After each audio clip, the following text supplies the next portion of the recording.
Hello my friends and welcome back to another episode of the Euro Cooking Canuck. Did you know that Canada is one of the top producers of mushrooms in the world? It is. Mushrooms are grown all over Canada, every part of Canada, even in the Arctic. Now, a lot of mushrooms are poisonous and a lot of mushrooms are hallucinogenic. There are thousands of varieties that grow in Canada, and if you're going to go pick your own, I would suggest you go to a website to learn more about which mushrooms are edible and which ones are not. Fortunately, today we are going to be making something that's very comforting and loved all across Canada. I grew up on it, and today we're going to be making, on this segment of Clearly Canadian, cream of mushroom soup.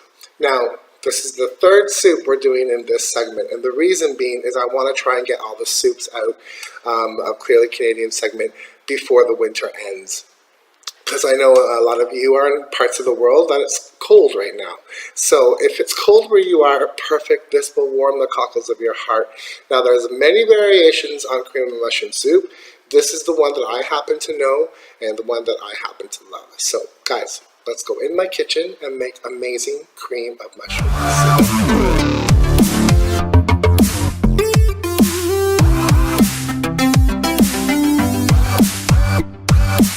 Hey guys, as usual, welcome to the countertop.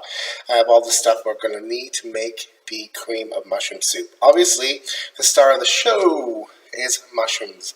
I know it looks like a lot, but they do melt down.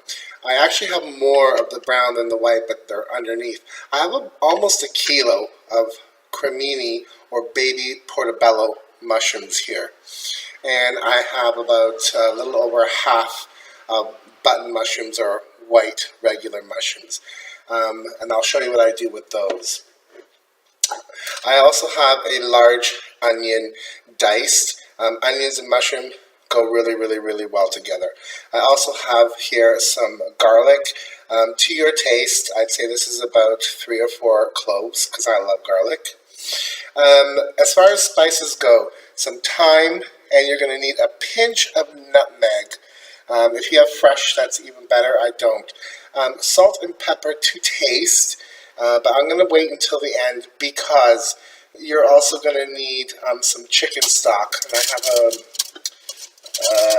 I warmed it up and I just have it under this foil to keep warm. But I have about 4 or 5 cups of chicken stock, and I'm going to see how much I need, and I'll show you why later. We're going to basically use this to cover what we our mushrooms. You're also going to need some butter and flour. You're going to need about 4 tablespoons of flour, 4 tablespoons of butter, and this wouldn't be cream of mushroom without some kind of cream. So I have here double cream, but then to keep it a little bit light, I'm going to use some milk. You can use 2%, that's fine. You can use half and half if you like as well. And then near the end of cooking, I also have some sherry.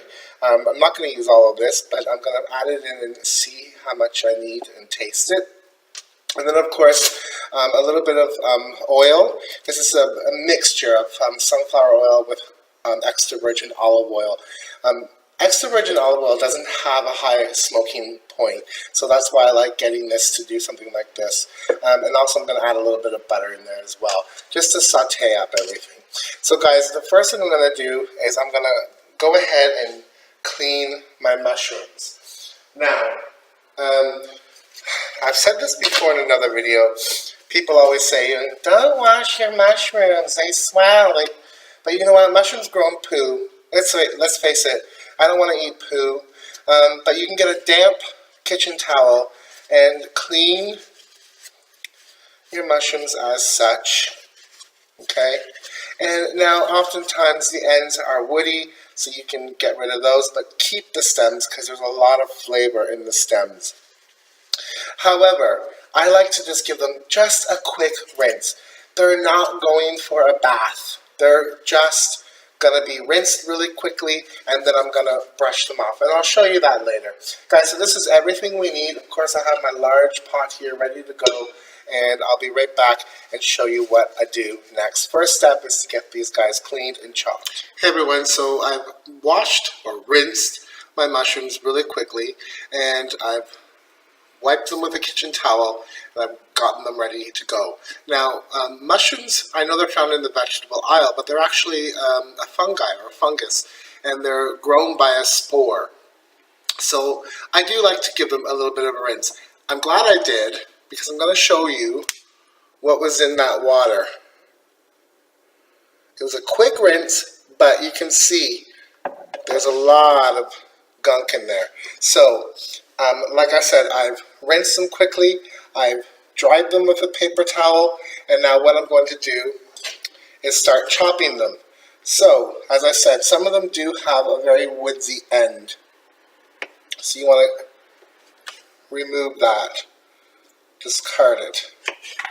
Now, you don't have to go crazy.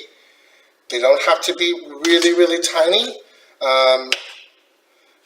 Just in chunks like that.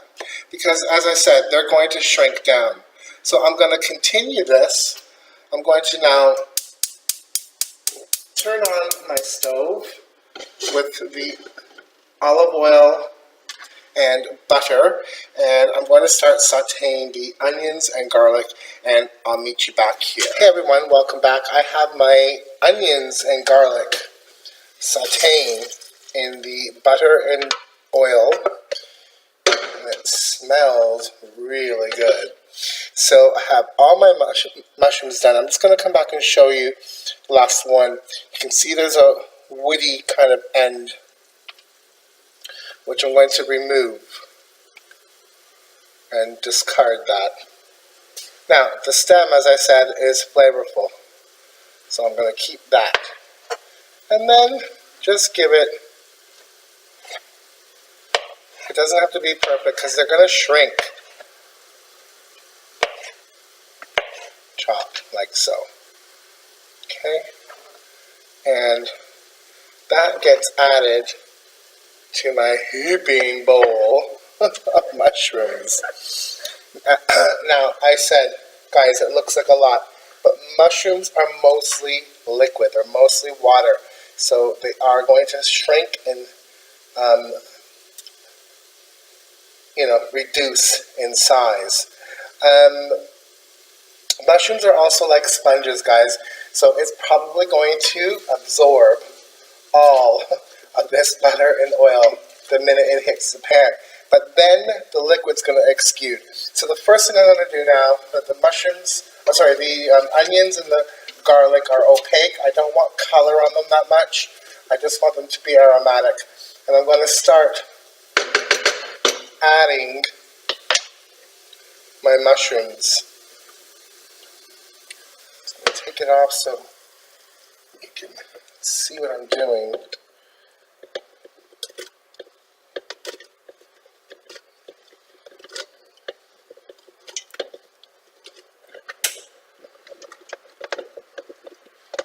So guys, I'm going to continue adding my mushrooms to the pot. I'm going to set it back on the heat. Turned off so I didn't burn my hand. Right, so they're all in. Yeah, they're all in. This is going to go back on the heat now. Back onto the hob. And I'm going to stir it. And I'll be back and show you what it looks like in a few minutes. Keep at it, guys. You can walk away, but, come back and give it a stir. Like I said, these are mostly liquid, so you don't really run a risk of burning them, but you do want to keep an eye on them. All right, and we'll see you back in just a bit. Hey, guys, welcome back to the stove. You can see how much these mushrooms have already reduced. They absorb that oil and butter immediately. But if you can see, there is a lot of liquid coming out of the mushrooms now. That's their own liquid. I hope you can see that, guys. There is a lot of liquid. They've reduced, I would say at this point, already by half. No kidding. So, at this point, what I'm going to do, because they are, they're almost pretty much cooked. What I'm going to do is go ahead and make our roux right in here. So it's about a cup of flour. This is going to act as our thickening agent. I know it seems like a lot, but there's a lot of mushrooms in here, guys, don't forget. You can cut this recipe in half or double it. And what you're going to want to do now is get that raw taste out. To that, I'm going to add equal amounts of butter. Now, guys, what I'm actually using this for the root is, I can't believe it's not butter light version, just because I don't want to put that much fat in here. There's also going to be some cream in here, but that's completely up to you. So keep going, stirring. As you can see now, it's getting really, really thick. The flour has almost made this into a dough, and all that liquid is absorbed. Oh, and it smells so good. So at this point, if you have fresh thyme, please use it. You could have actually added it in with the mushrooms, but I have dried thyme. You always use less with dried herbs, and rub them in your palm to release the essential oils. You don't need a lot, and you can admit it if you don't like thyme, admit it. Right, so now this is becoming quite thick. So before this scorches, what I'm going to do is go ahead and add my broth. Now guys, if you're a vegetarian, you do not have to use chicken stock or broth. You can use vegetable stock. This is actually a combination of both.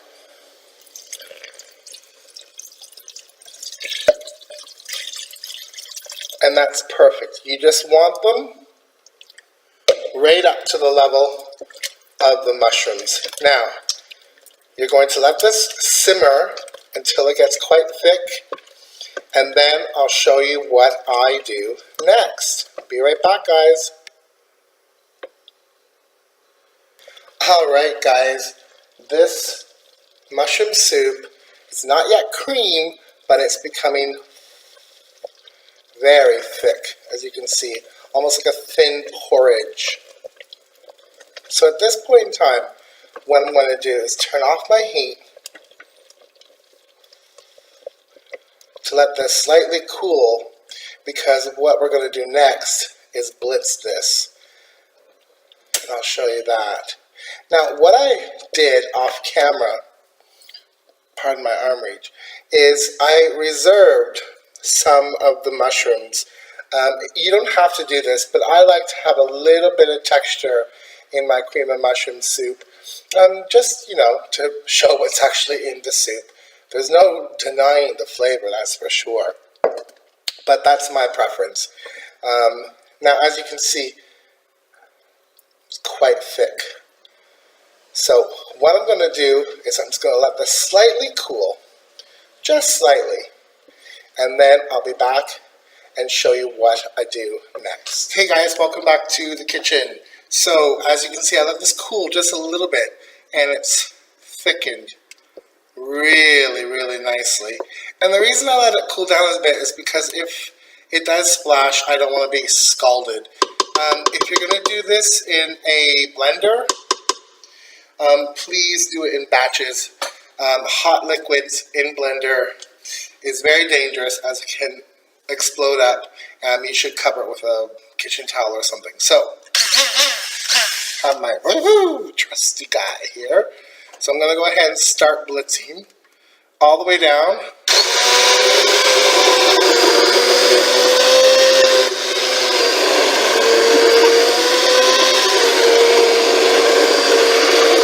Slow and easy, circular motions, don't lift it up yet.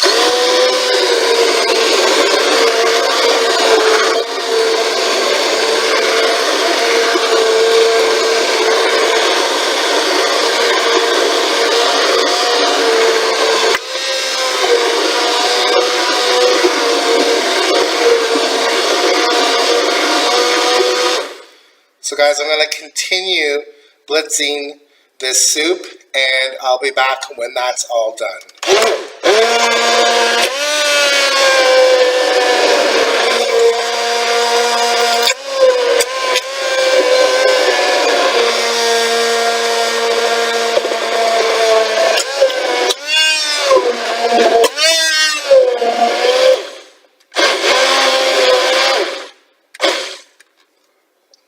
Well guys, as you can see, that's blitzed quite good.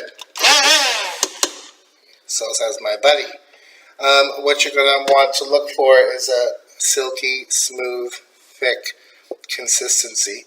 If you have a few little pieces, that's alright. But yeah, that's done. And so I'm going to put this back on the hob and I'll meet you back there. This all pulls together really quickly now. Hey guys, so we blitzed our soup. As you can see, it's a very, very thick consistency. I have it on a very low flame. And what I'm going to do now is I'm going to add my heavy cream.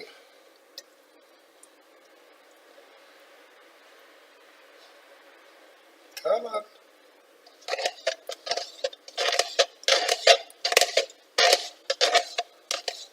And like I said, you guys can use half and half. You can use all cream, or you can just use milk. That's fine. To that, I'm going to add some milk.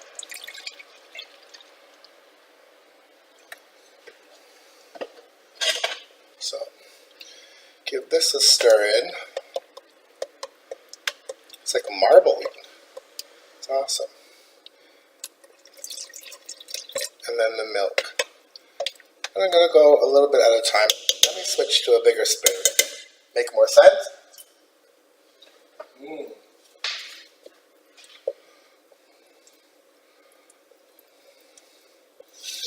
Oh, that looks so good. Let it meld together. At this point, you can also go ahead and add, if you're doing it, your reserved mushrooms.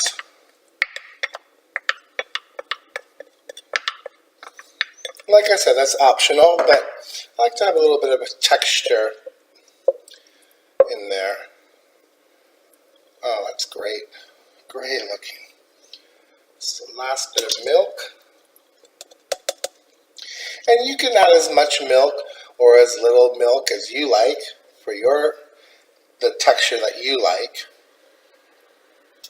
And then what I'm going to do is I'm going to add just a pinch of the nutmeg.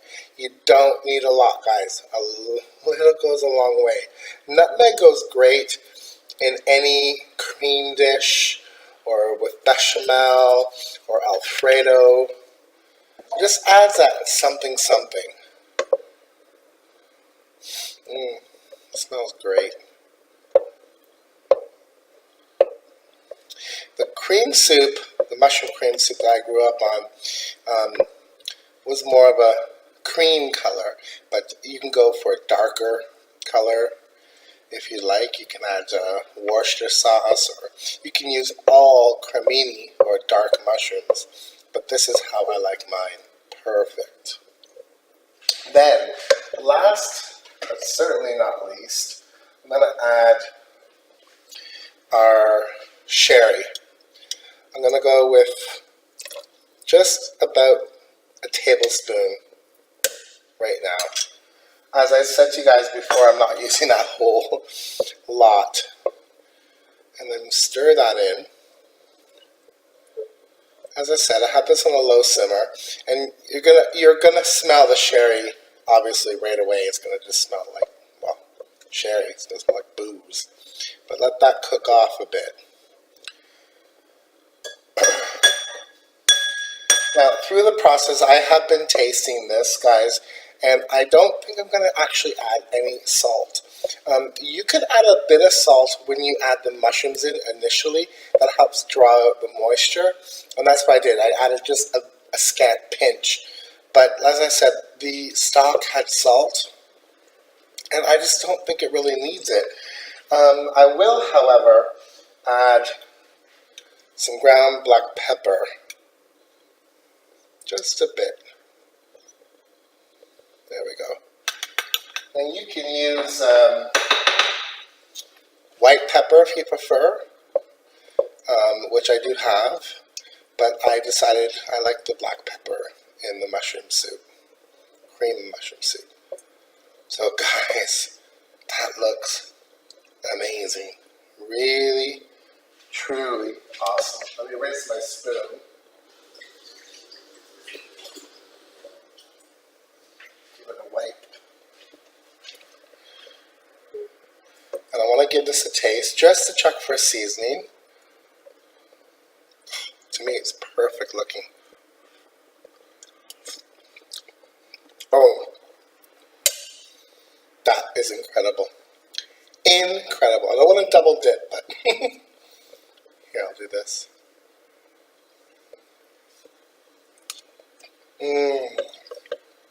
Oh my gosh. Mushroomy. There's that hint of that robust, little bit of herb of the thyme. Oh, it's just amazing. Creamy. As a matter of fact, I will actually add just a bit more sherry. There we go. The sherry is kind of sweet, guys. And, well, if you had sherry, you know. This is ready to serve. I'm going to just put this on a gentle simmer just to warm it through and serve myself up a bowl. Guys, this is really, really good. You need to try this. You'll never buy a can again. This will thicken as it cools, but when you heat it up, it'll reconstitute. Or as I said, you can always add a bit more milk or cream to your liking. Right, guys? So we'll see you when we plate it all up. I can't wait to eat. Hey, gang, it's time to eat. So I've been simmering my soup for a while here, and all I need to do now is ladle it up in a bowl. Choose your bowl that you like. I want all of that, the mushrooms and the cream. I want a bit of everything. Oh my gosh. It looks so good. So as you can see here, there's pieces of mushroom that we reserved. It's optional. The soup is nice and creamy and lovely. What I have is fresh parsley that I have dried because I had lots left over. So I'm just going to put a little bit of that on. And then a beautiful sesame seed crusty bun to enjoy this with. And guys, that's it. Do this recipe. It's amazing. Guys, I also want you to visit my Facebook page, which I will put the link down below. Please like and follow the page. You'll get all the updates and recipes for when the next video is going to be uploaded, what's going to be. So I really hope that you will go to the Facebook page. As I said, I will put the link below. So guys, again, thank you so much for watching the Euro Cooking Canuck and another segment of Clearly Canadian. I will post some pictures after this video so you can see this nice. And again, thanks for watching. Please like, please subscribe if you haven't already. And please leave your comments and questions below. I'll be more than happy to answer a lot of my subscribers. You guys are amazing. You're lovely people. So again, thanks, and we'll see you next time on the Euro Cooking Canuck with another segment of Clearly Canadian.